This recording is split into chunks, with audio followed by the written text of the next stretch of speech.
कायद्याद्वारे स्थापित झाले आहे अशा भारताच्या संविधानाबद्दल मी खरी श्रद्धा व निष्ठा बाळगेन। मी भारताची सार्वभौमता व एकात्मता उन्नत राखीन।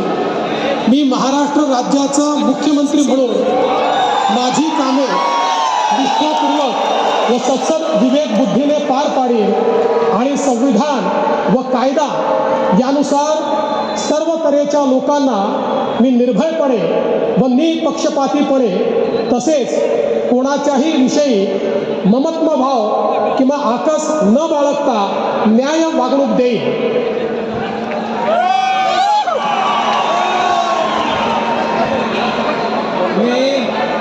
मी देवेंद्र सरिता गंगाधरराव फडणवीस ईश्वर साक्ष शपथ घेतो की महाराष्ट्र